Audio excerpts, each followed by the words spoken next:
Hello, everyone. Welcome to Bits and Bips, where we explore how crypto and macro collide one basis point at a time. We're here to discuss the latest stories in the worlds of crypto and macro. With that, we're going to take our first break. Bitcoin changed how money works. Cetrea changes how Bitcoin scales. With a trust-minimized BTC and a native stablecoin, CTUSD, Cetrea enables Bitcoin capital markets with lending, privacy, Bitcoin yield, and more. Get started at cetrea.xyz/unchained. EtherFi is giving Unchained listeners 15% cash back on food and ride apps, and that's on top of the 3% you get on everything else. Your bank is charging you to use your own money. I switched. Go to ether.fi/unchained to claim your discount. I'm your host, Chris Perkins, the golden hand of 250 Digital Asset Management.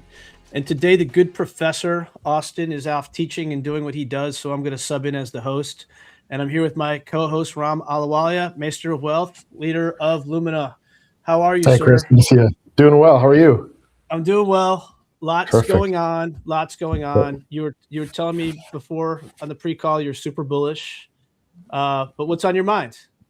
I think there's a lot to be bullish about, a lot to be optimistic about. You know, we have some news around the Strait of Hormuz, where the RGC is proposing a path of de-escalation. We've got earnings estimates that are going up. We got a lot of names that look like they have bottomed.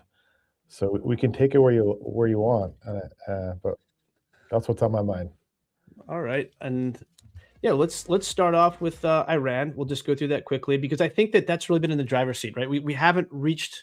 I don't know. It feels like we're reaching that stasis finally, where the markets are just like, yeah, it's in the background. It's like Ukraine. It's not like impacting our day to day. Certainly, something could come out of the woodwork and change things, but it feels like we're kind of in the we're leaning forward.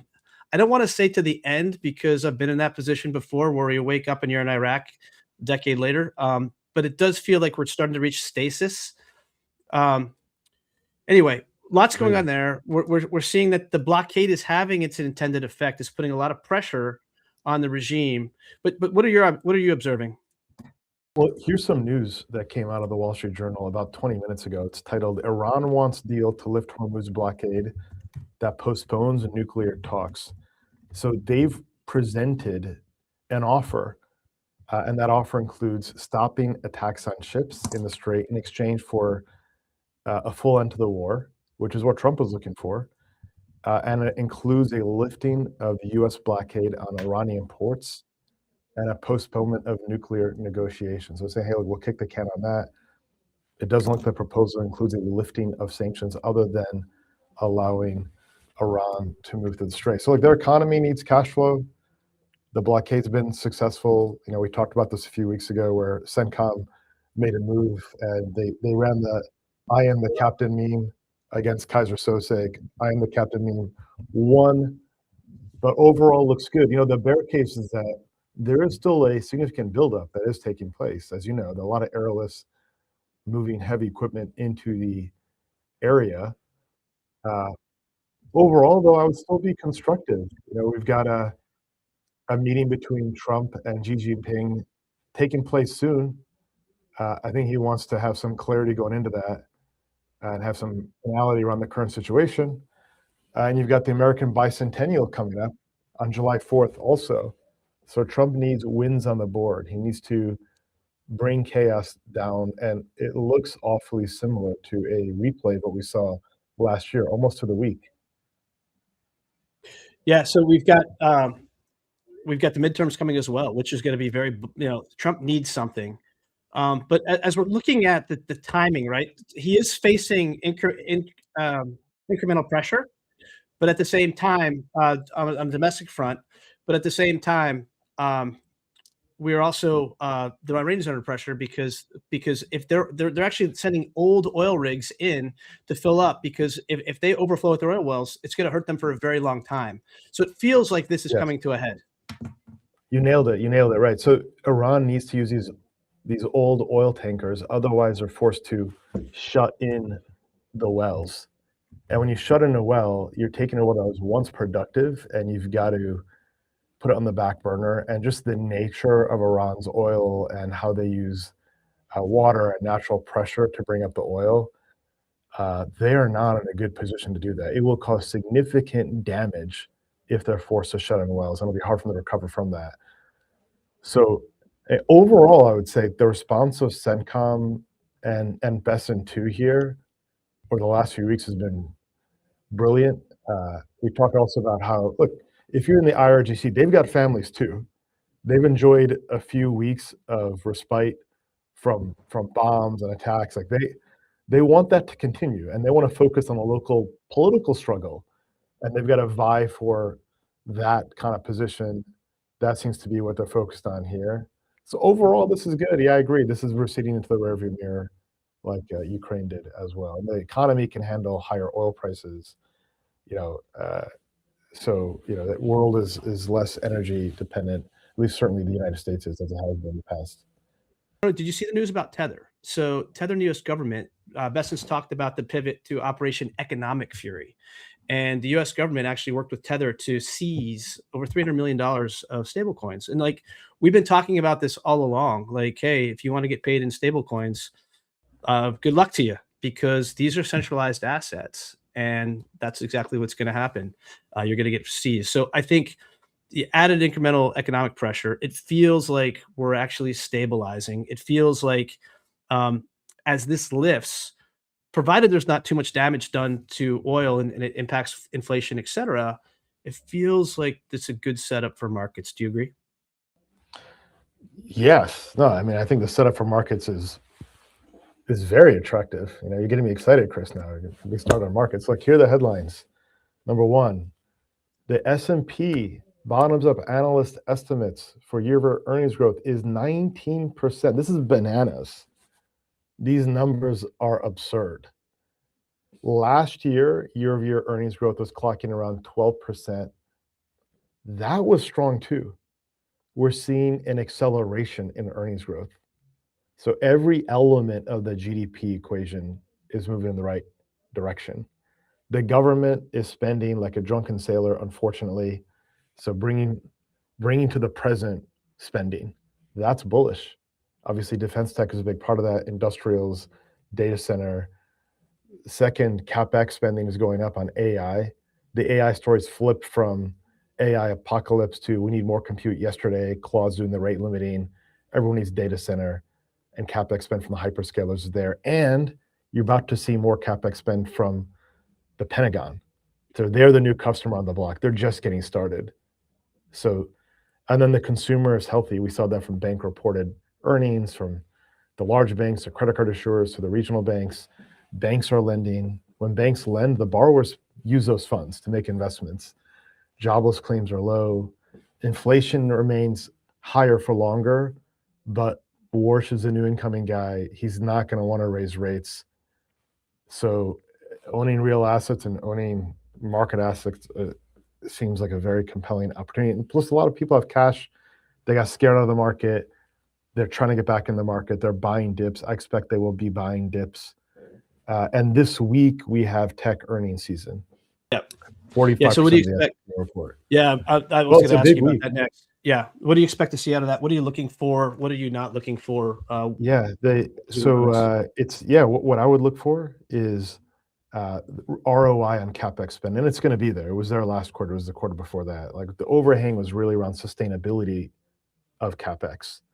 But Microsoft, Google, Meta, and Amazon report this Wednesday after the close. Apple Thursday after the close. I think the technology sector is still reasonably valued, and they've got strong earnings growth. So the reaction matters more than anything else. I think it's going to be constructive. I think it's going to be positive.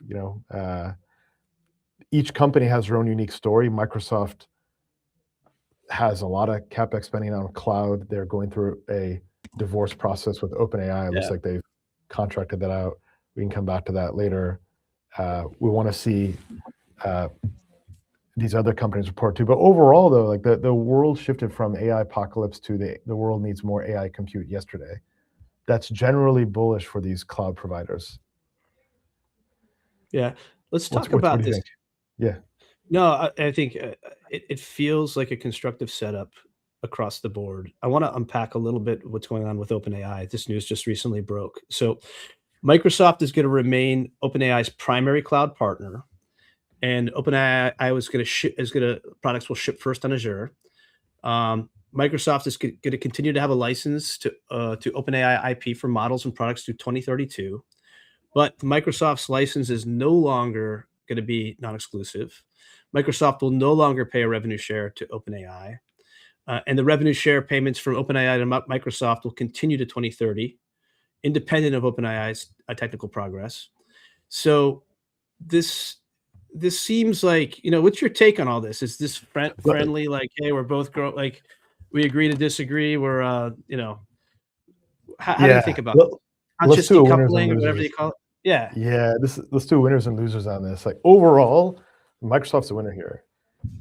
As you know, like when a startup cuts a deal with a big corporate, the corporates bring their M&A and corp dev team and they ink a paper tight contract that protects them many ways to Sunday. And Microsoft was the purse funding OpenAI for such a long time, and they had wins because the Microsoft cloud would benefit from all of OpenAI's development. Now, here's a couple things. So one is Microsoft doesn't have to spend money and do a rev share back to OpenAI. So their expenses linked to OpenAI are going to drop.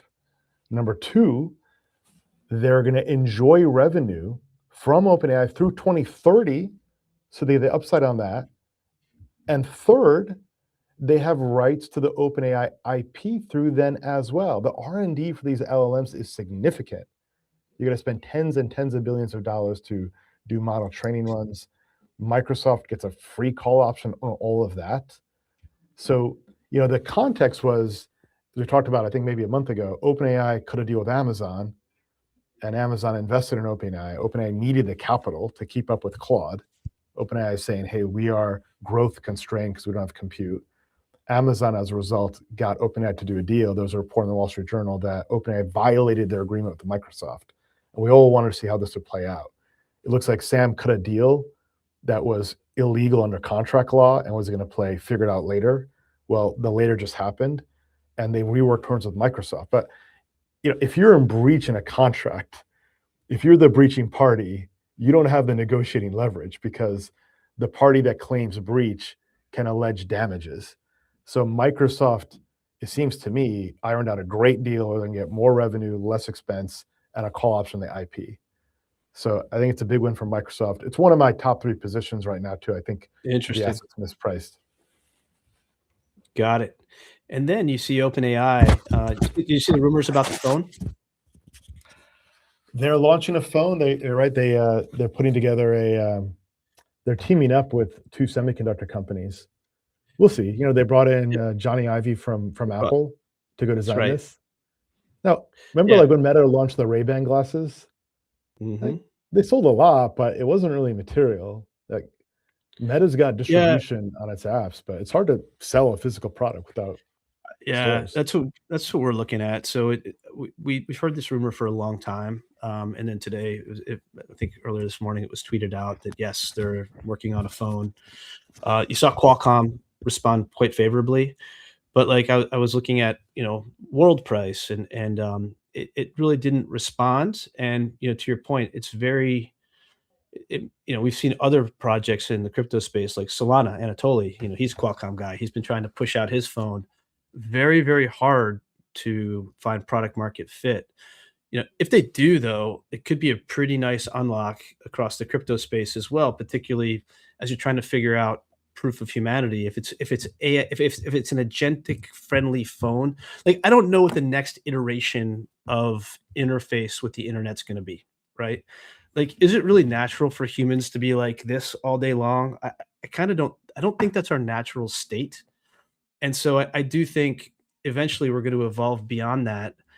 I don't know if this phone is a phone or if it's a new type of UI that we haven't thought of, rather than just, Right. But at some point, someone's going to go head to head with Apple and say, there's this new human to computer interface. And I don't think it's going to take this shape. I think it's going to look like something else. And Johnny Ives, he understands UI. So I would be interested to see. And then, of course, if it's an AI first phone, an agentic friendly phone, this whole idea of proof of humanity comes in. I was at their liftoff conference this week or so ago. Really interesting stuff going on, and as we said, we've been big supporters of that project over the years.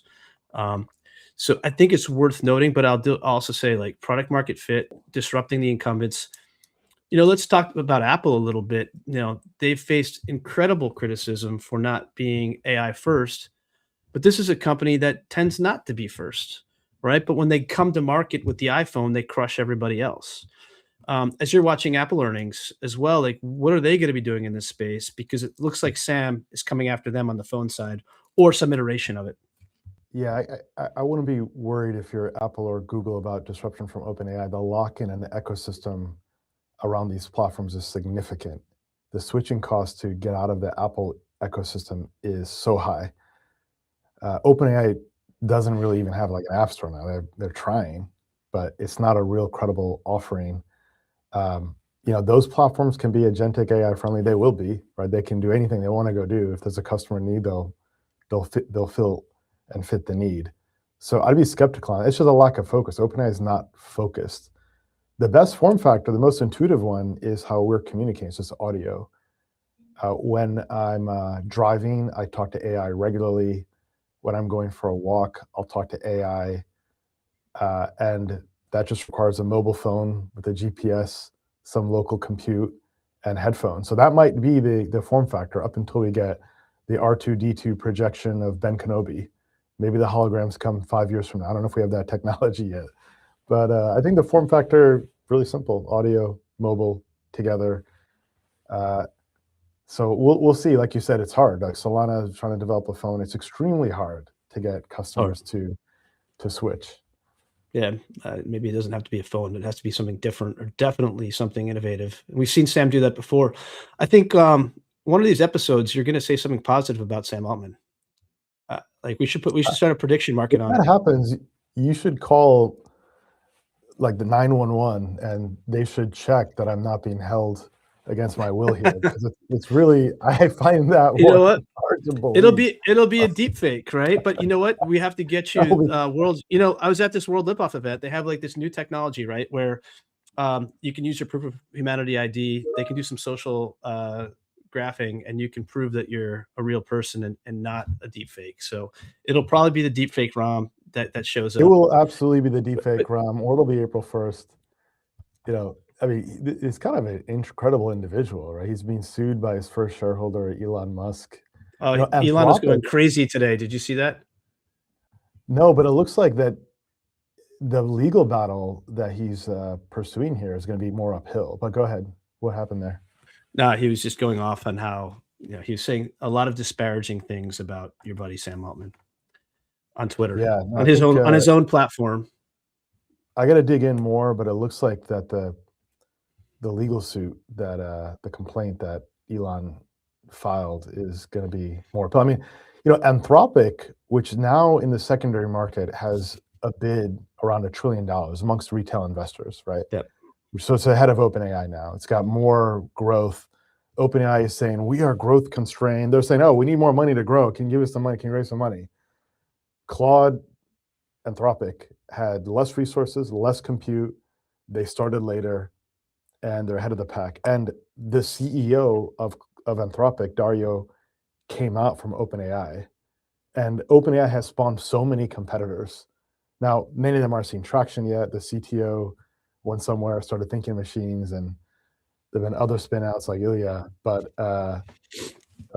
Sam has dropped the ball 10 ways to Sunday. He's birthed his own competition.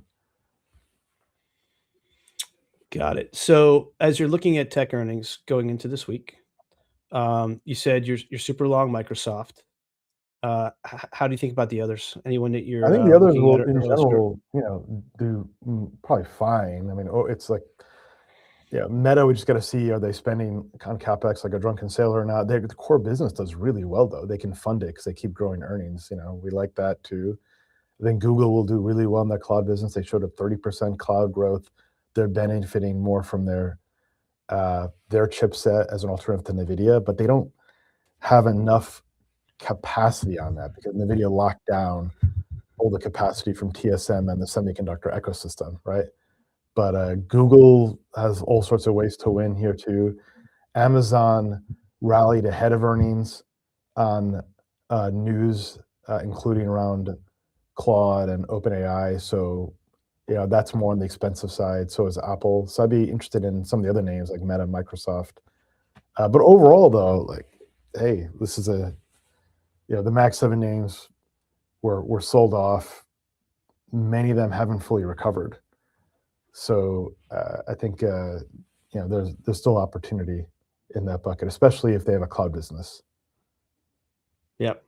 All right, so let's pivot to the crypto space. I think we both. I'm generally constructive. Sometimes you're constructive. Sometimes you're not so constructive. This week you sound like you're constructive. What are you looking at? I'm constructive. Yeah. I mean, last week we were constructive. We talked about hype. I was so constructive, I actually went out and said, let's talk about what to buy. We said hype. I think that there's a rally. I think it's a good opportunity set. Like I might want to wait a day or two. Things will kind of softer tactically right here. But if you look at 20 to 30 to 50 charts in digital assets, you see these long bases, you see these quiet rallies in certain areas, and you're seeing Bitcoin do well. We still want to see the STRC issuance, of course, but it's doing well. Other assets, Ethereum doing well, hype. I mean, so and sentiment has been so bombed out, washed out, reset, that it might not take much to get this going. So is it a trade or is it a new trend? We'll have to see, right? We haven't finished the whole 4-year cycle, right? It could be a rally now through, say, July, along with QQQ and software. Of course, crypto has been highly correlated to software. Software in general is holding up too, right? We had a kind of one and done drop with ServiceNow, but overall software has been recovering. So if that happens, maybe you get an April to July rally, some softness, and then a recovery towards the end of the year. So a broad outline, subject to revision, but yeah, I think from my perspective, I think there are opportunities out there. Yeah, go ahead. Mm-hmm. Yeah, when you look at the crypto space, you got to start with Bitcoin. It's the most dominant asset. It's maybe not the most exciting, sexy asset. It is what it is, and it's not what it's not. But the one chart to look at right now, I think, is Bitcoin Gold. And if you look at it in the past month, beautiful chart. And as those fundamentals continue to improve, we talked about the macroeconomic stress of Iran. We talked about its utility. I see Bitcoin and ETH differentiating themselves through this trustless, permissionless capability, right? That's their edge. That's their differentiation. Everyone else is trying to catch up to it. So Bitcoin Gold looks very constructive. We're seeing Bitcoin Dom continuing to drive out. And you can expect that to lead. But like we've been waiting for years for that pivot into alts. And maybe you're not going to see that in the future as institutions take hold. It's going to be a pivot into fundamentals, not a pivot into alts. I think that's an important paradigm for investors to have. As you step down into Ethereum, some really, really interesting things going on. And that brings us to the Kelp DAO story that we talked about last week. What you're seeing is market-driven solutions to big problems.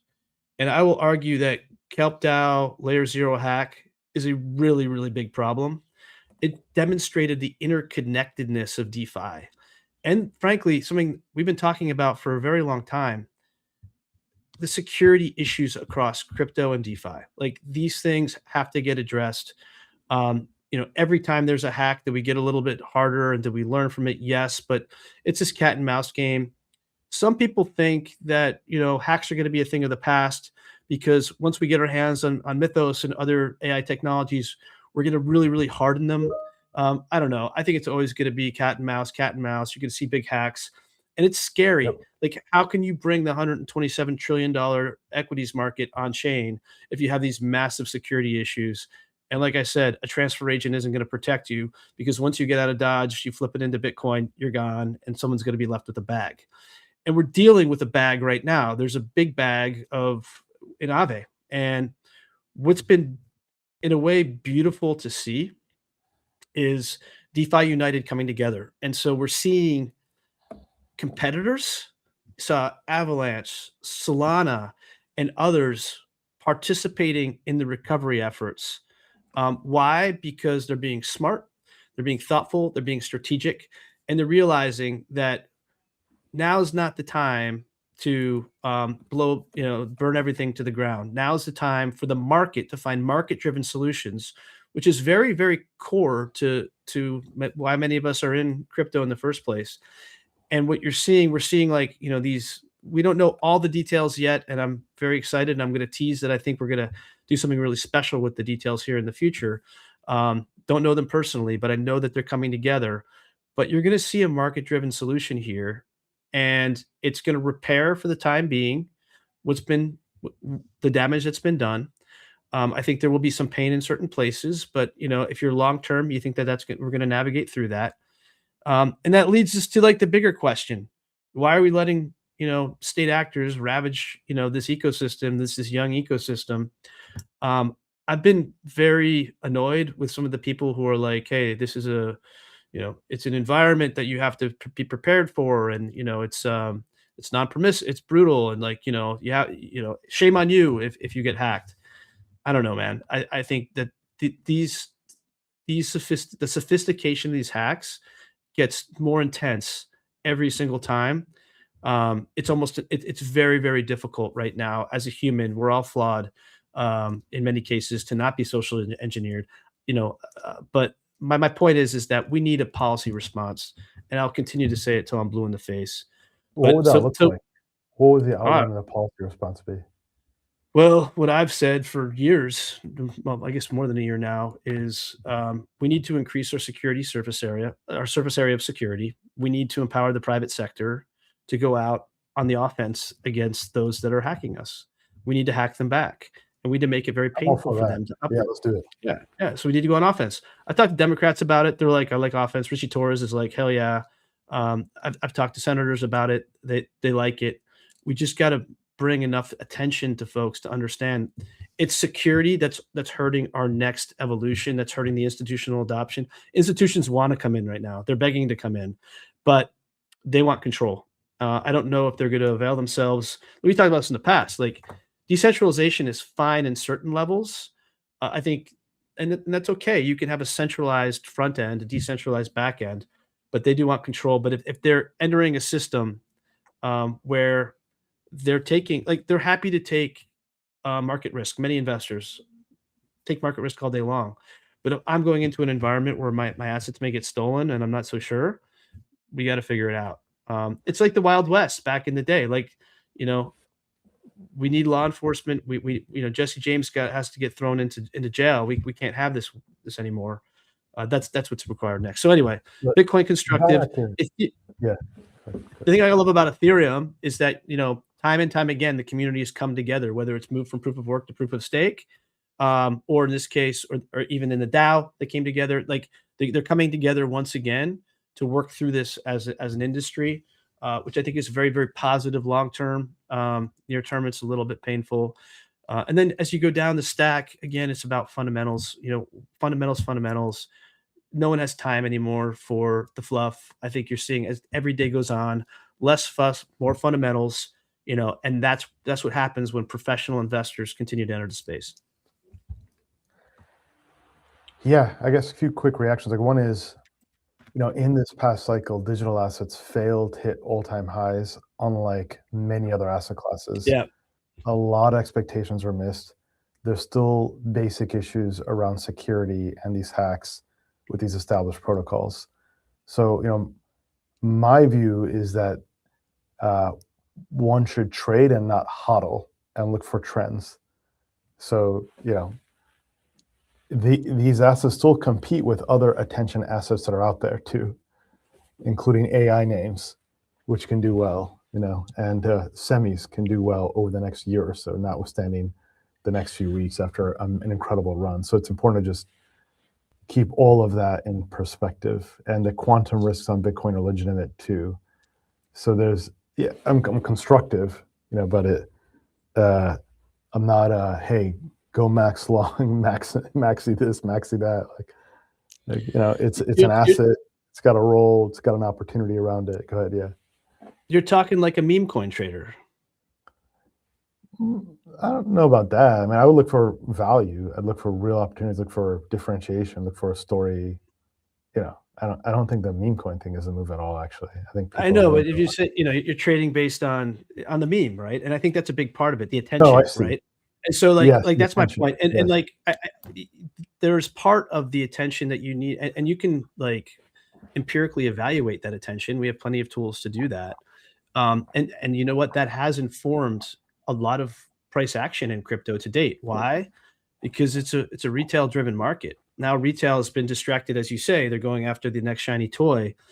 The difference with crypto, and I think there's been this gap, right, where retail's gone after new shiny toys, gold, whatever, but these institutions are slowly coming in. The pace of their entry, I think, is also a function of some of these things they're trying to get their head around, like security and other things. I think there's a good angle here for, and again, you said you're not a hodler, but like, I don't know, my take in this space, fundamentals and long-term focus, because it's going to be volatile, right?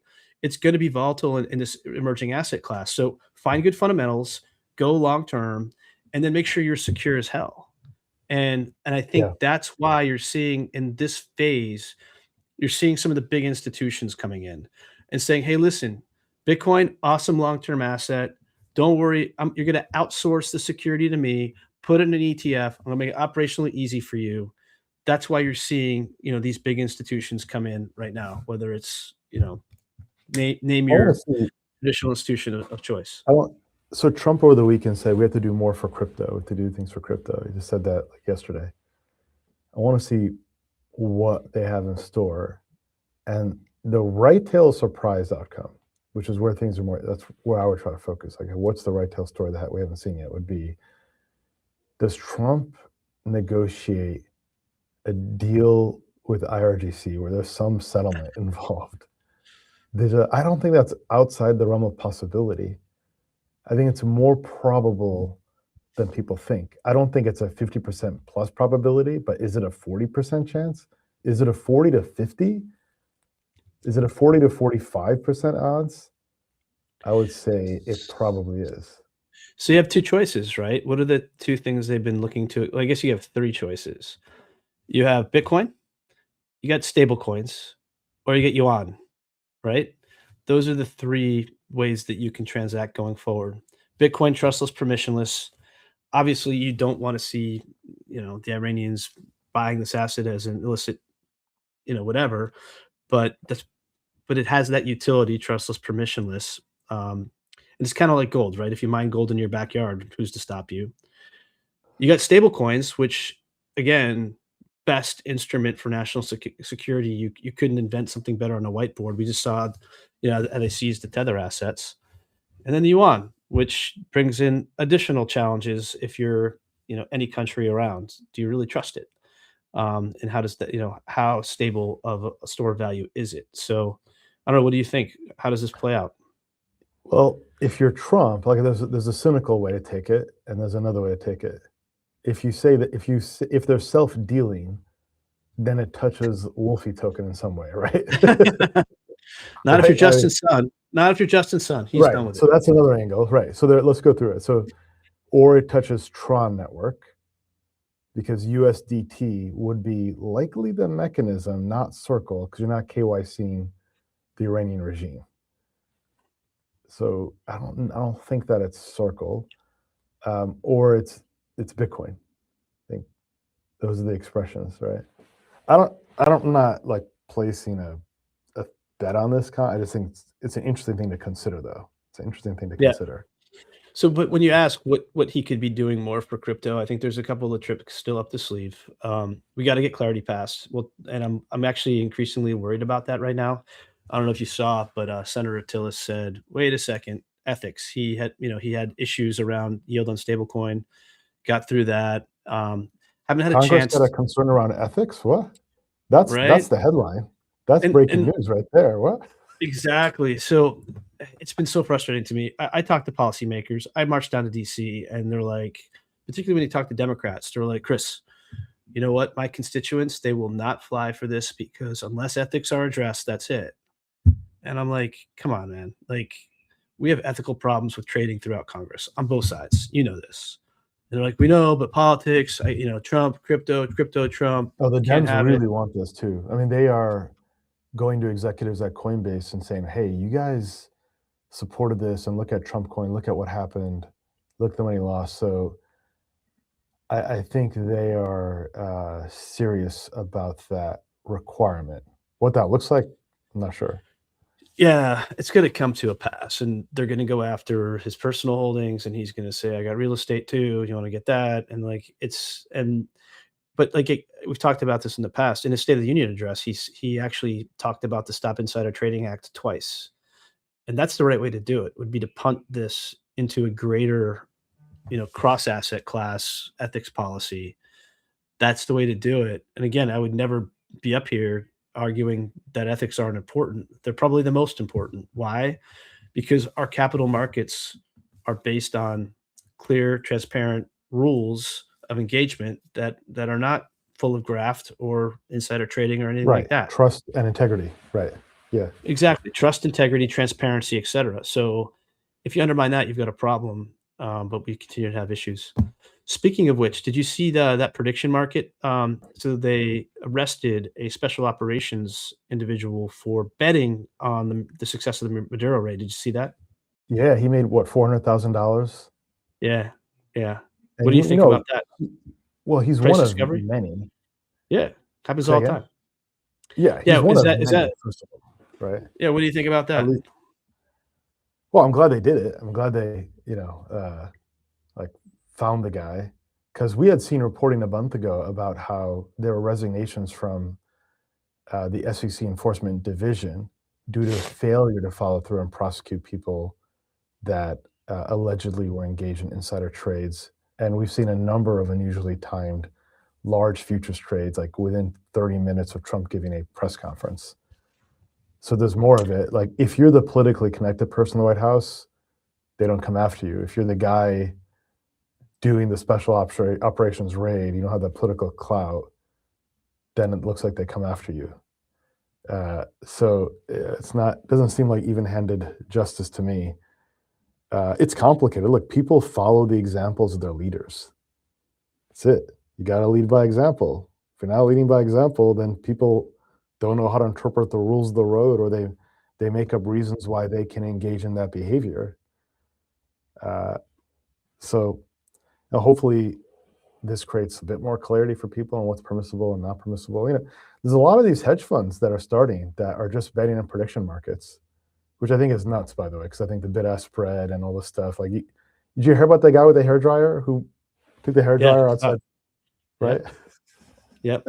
Well, here's my take. I've been in futures markets, derivatives markets for a really long time. Post Dodd-Frank, they became regulated, and fraud, manipulation, and abuse is illegal. Full stop.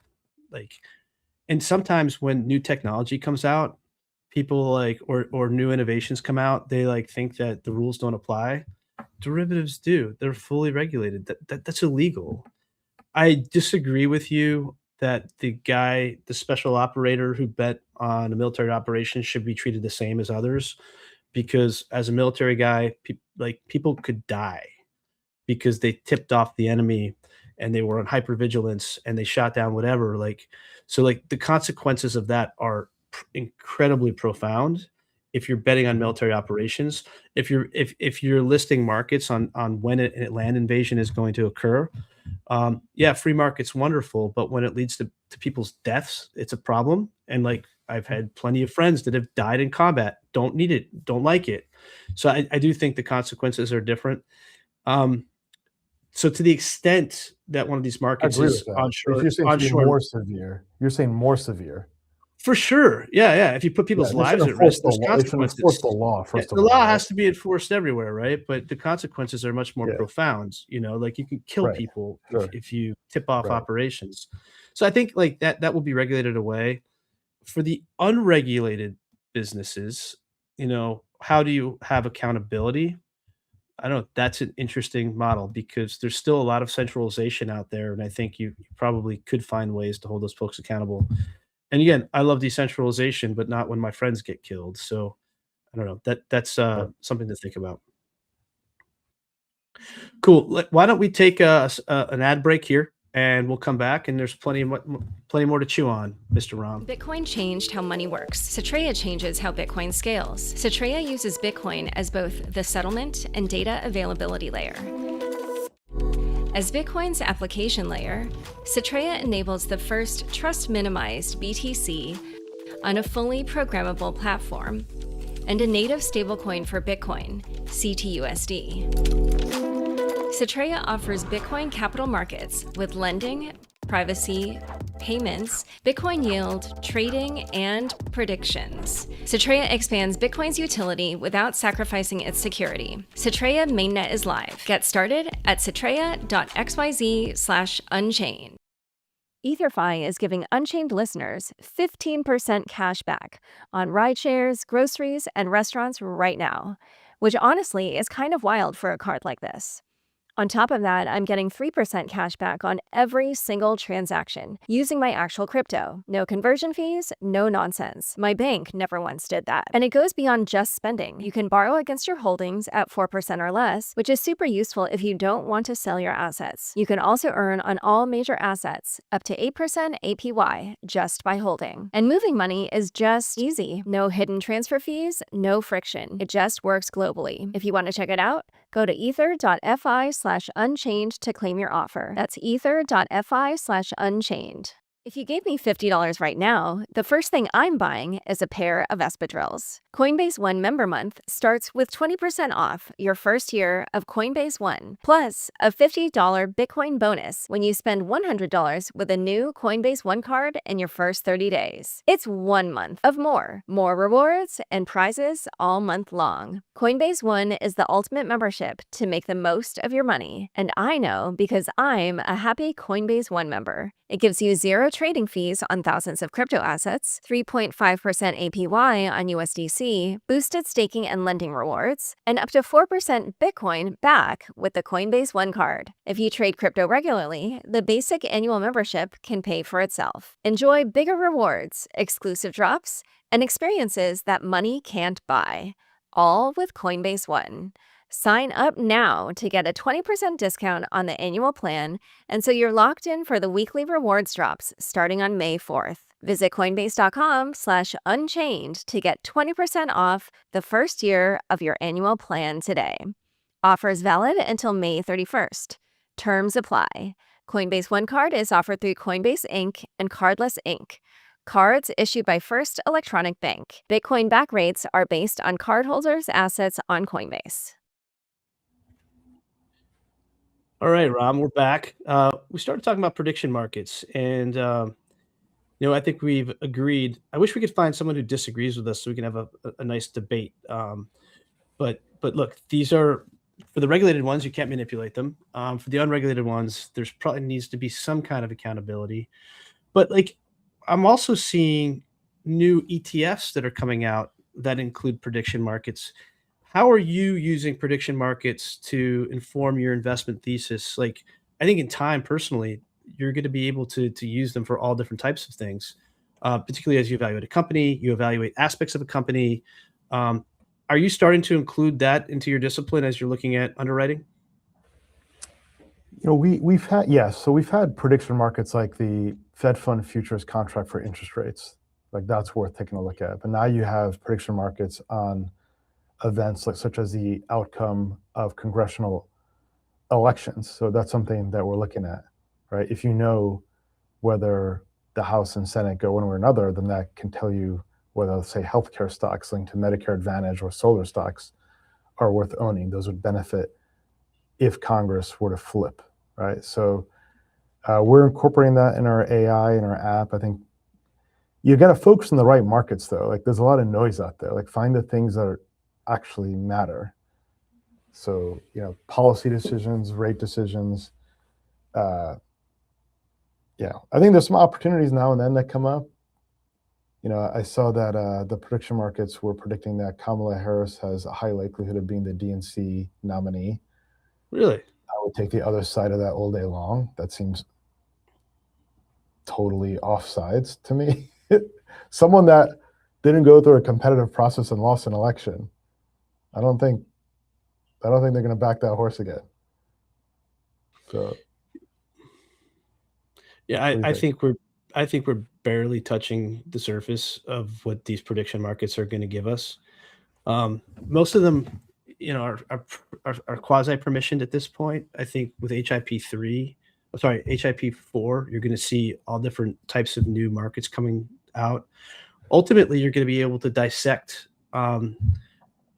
organizations that you've never been able to dissect before. Like, are you betting on a certain part of growth within a Mm. company, in a certain region, in a certain part of the company? How does that inform the valuation ultimately? How do you hedge, if you're a commodities investor, on weather? And like you said, all this data is going to feed into the AI models to really help you project and risk manage.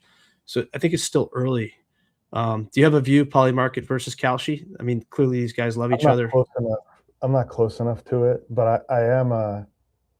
I'm expressing through public markets, for example. Like I think, on the one hand, I don't think sports betting and prediction markets are good for most investors because they will lose money. Like the bid-ask spreads are thick. They're trading against Citadel, who's got better edge, better information. I think just the rise of betting in general is just not a good thing. Like people should be focused on investing. And like you said, taking signals from what those prediction markets tell us, which can be incredibly informative. Yeah. But like I'm expressing like through Genie in public markets, for example. But I don't know it's too early to say who's going to be the winner between these companies, and they're expensive, they're pricey, versus other Yeah, names out there in the public markets. So how they about are. you? Their Do you have a valuations. view on who's going to be the winner? Or, I know them both. I consider both friends. I don't know if that's possible, but I've got great contacts at both organizations. I love what they're building. I think it's going to be a Pepsi versus Coke kind of regime. I think, the natural state of markets is probably a duopoly. Now it's going to be interesting to see how other folks with massive distribution try to leg into this, and they are. But I do think right now you've got liquidity concentrating in right. those two exchanges. And like as a guy who's been in derivatives for a while, like nobody knows how to move and shift liquidity. Like once you have it, like it can be sticky. But like if I had a magic wand to say how to get liquidity, I wouldn't be here. But these guys have liquidity. I do think you're going to see a lot of pressure on the sports markets. To your point, there's a lot of political, headwinds. I think. Well, the CFTC has been very bullish, and Chairman Selig, God bless him, has been saying federal preemption. That makes total sense. Where you have one set of rules, not 50 set of rules. But there are plenty of politicians in various states that are saying on both sides of the aisle, saying, "Wait a second, this is very good for my state. I don't want to make it federal and available. It's killing, my industry or my casino or whatever." So I do think sports, is going to probably face some turbulence in the future. Obviously, Kalshi's got better liquidity there, so they've got more of a fight in front of them, perhaps. But honestly, I think we're so early, and you're going to see these things become so massive that it doesn't really Mm, matter. Um, the challenge is going to be like, how do you create enough liquidity in these really nuanced markets to make the signal valid? 100%. And 100%. like, and Yeah. and particularly the other thing is those signals can be easily manipulated. To your point with the guy with the hair Right. dryer in France, like, these things and now people should be held accountable for that. But for these light markets, Hard to do. it's hard to do. But like, if you And have guys in to the France, extent what are they you going to fragment, do? yeah, to the extent they fragment, yeah, that signal could be super Right. valuable. But if there's not a lot of liquidity, it's not going to be tough. So I think the challenge for these Yeah. guys is to say, where do we find liquidity? Is it financial markets? Okay, let's list all the rates and get after it. Or is it, we know there's liquidity in gaming, we know there's liquidity in elections. What's next? And how do you make sure, because they make money through liquidity. I agree. I don't think they need that many contracts. Like, I'm curious to see, like, what contracts are you looking at?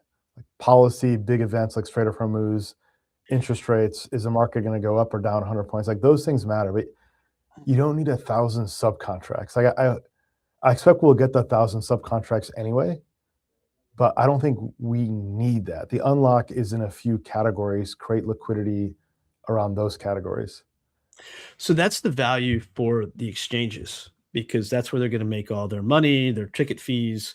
By the way, they're going to be having their own stable coins. It's going to make so it's actually a traditional exchange model where you make ticket Mhm. fees, you make net interest income. It's called stable coins now, and then you're selling your data.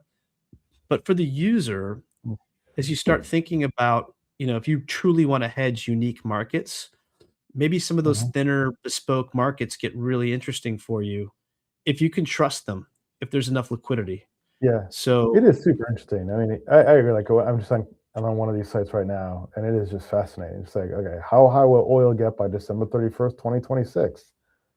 That's informative. Will Americans receive tariff stimulus checks? I mean, it adds color to what's happening with asset prices that you can't really get anywhere else. 'Cause sometimes you have to guess, like, what is on the mind of Mr. Market.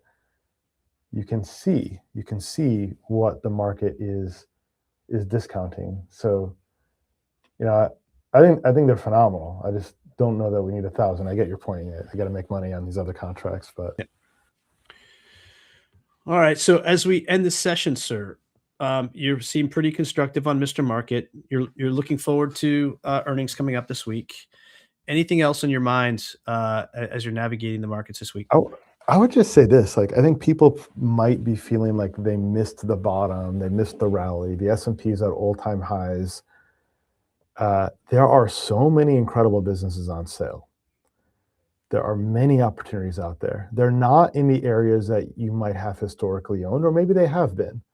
There's still a lot of names that are down 20 to 30% because of this AI apocalypse meme. But the businesses have strong fundamentals, earnings, and revenue growth. And I don't mean even software names. Like, maybe you think software is dead. I think it's a mixed story, right? There are opportunities there, but there are many names out there that have a lot of value. Like Berkshire is an example of that. That's not going to be a fast mover per se, but that's an example. But there are many other names. It's not even like it's hard to find these opportunities. Like, Broadridge Financial, I'm sure. Like, Yeah. it's an institutional capital market service provider providing technology with 40% ROE and technology, recurring revenue. Okay, that's down double-digit percentage because it's in an industry group that was associated with AI disruption. That's it. So there are opportunities there, folks. You got to go do your homework, go find them. There are aplenty. There are aplenty opportunities out there. It's funny, the Broadridge team, they provide financial infrastructure, like very robust enterprise financial infrastructure throughout all of Wall Street and beyond. They've been very pro blockchain as well. They've been really integrating, across Canton and other chains pretty aggressively. Yeah, So I don't own it yet, I by think the way, but I'm looking at it. yeah, That's an example. Go ahead. Yeah. yeah, but again, the companies that embrace technologies like a lot of these SaaS companies are going to embrace AI. They're going to embrace blockchain. Maybe they'll even get their head around quantum Yeah, at some point. These are opportunities. Which industry is Anthropic going to disrupt this week? I know, right? Well, it'll be interesting to see when they drop a new product Yeah, and the markets in that category don't tank. That might have already happened, by the way. We are at all-time highs now, and even software is making higher lows now. The cost of renting a GPU is close to all-time highs. They can't get enough GPU. yeah. So NVIDIA is going to beat again. They'll report next month. So I think you got to be constructive. I saw this article in the New York Times this weekend. It said 40% of Americans believe the apocalypse is coming. I was like, how do I buy here? It's like, let That me sounds like a bet that prediction the sun market to rises me. tomorrow. Right? Like, let me take the other side of that. I think the world might keep spinning here. I think the world might actually go on. That's how despondent people feel. Like the University of Michigan Consumer Sentiment Survey Yeah, is sentiment is still bad. plumbing the lows. It's It bad. is It's bad. bad. It And is awful. But that tends we've to had be an amazing setup. I agree. We had a 3 to 4 week extraordinarily powerful rally, something of which you see in 0.6% of market history. And yet, like, the bull bear sentiment surveys haven't changed. They haven't moved. I'm waiting to clock into those and just say, oh, it ticked up. Nope, not at all. No change. people have post-market depression syndrome, and they have fear. And I think people are off sides, and markets aren't going to give them a chance to re-enter. You know, the fact that the market only dropped 9%, the S&P, despite the blocking of the Strait of Hormuz, probably one of the most significant geopolitical events one could imagine, because it actually does cause real economic damage, and you could get a regional conflict and all this, right? Yeah. That's telling. That's powerful. Yeah. So it's underlying a resilient economy. It's a resilient global economy, and It's there's a lot of investment. Yes. The other thing is that, like, this decoupling that we're seeing, this global decoupling, and we can argue if that's really the case. Like I've said, stable coins are going to actually prevent that, but you are seeing decoupling. And what does decoupling require? You got to be resilient, man, and you're going to have to invest materially in your own stack, whether you're Europe or anything else. And so there's a lot that has to be done. I think that's going to be that'll result in a lot of stimulus across economies, as people focus on securing their own economies. Maybe long term that's not so great. Then we'll come back together again and be sovereign happy. So spending is going up all around the world. Now Europe's going to spend more. The U.S. is going to spend more. We were at wartime deficits. Now we're really ramping it up. Like, long term, not healthy, but it's bullish. It's bullish. Short bullish for crypto. GDP, bullish for earnings. Bullish for a lot of things. That's right. Bullish for a lot of things. The issue now is trading off what horse do you want to own. See, a lot of horses are going to go up. It's like, which horse do you want to get on?